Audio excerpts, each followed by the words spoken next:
Chapter 7, which once more demonstrates the uselessness of passports as aids to detectives. The detective passed down the key, and rapidly made his way to the consul's office, where he was at once admitted to the presence of that official. "Consul," said he, without preamble, "I have strong reasons for believing that my man is a passenger on the Mongolia." And he narrated what had just passed concerning the passport. "Well, Mr. Fix," replied the consul, "I shall not be sorry to see the rascal's face, but perhaps he won't come here, that is, if he is the person you suppose him to be. A robber doesn't quite like to leave traces of his flight behind him, and, besides, he is not obliged to have his passport countersigned. If he is as shrewd as I think he is, consul, he will come. To have his passport visid. Yes, passports are only good for annoying honest folks, and aiding in the flight of rogues. I assure you it will be quite the thing for him to do, but I hope you will not visa the passport." "Why not? If the passport is genuine I have no right to refuse. Still, I must keep this man here until I can get a warrant to arrest him from London." "Ah, that's your lookout.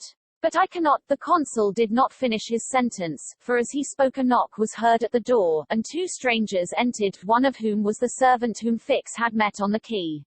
The other, who was his master, held out his passport with the request that the consul would do him the favor to visa it.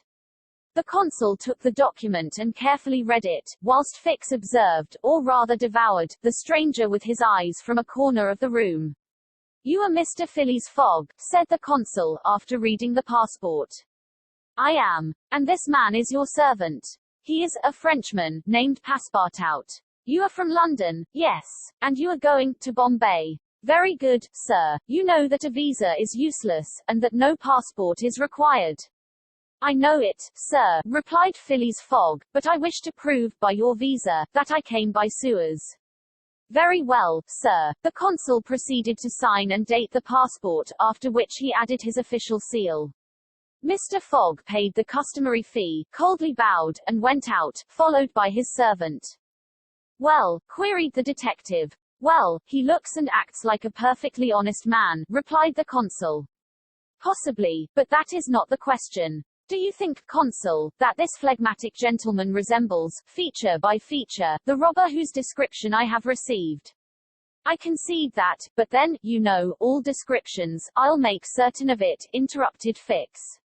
"The servant seems to me less mysterious than the master, besides, he's a Frenchman, and can't help talking. Excuse me for a little while, consul." Fix started off in search of Passepartout. Meanwhile Mr. Fogg, after leaving the consulate, repaired to the quay, gave some orders to Passepartout, went off to the Mongolia in a boat, and descended to his cabin. He took up his notebook, which contained the following memoranda.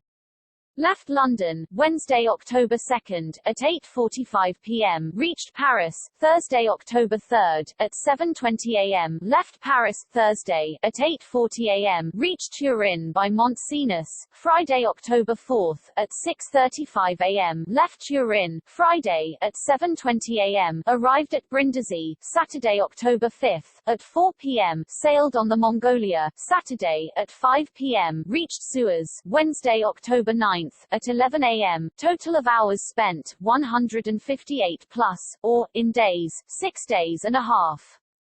These dates were inscribed in an itinerary divided into columns, indicating the month, the day of the month, and the day for the stipulated and actual arrivals at each principal point: Paris, Brindisi, Suez, Bombay, Calcutta, Singapore, Hong Kong, Yokohama, San Francisco, New York, and London, from the 2nd of October to the 21st of December, and giving a space for setting down the gain made or the loss suffered on arrival at each locality.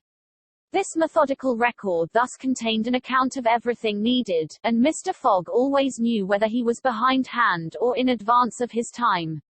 On this Friday, October 9th, he noted his arrival at Suez, and observed that he had as yet neither gained nor lost. He sat down quietly to breakfast in his cabin, never once thinking of inspecting the town, being one of those Englishmen who are wont to see foreign countries through the eyes of the domestics.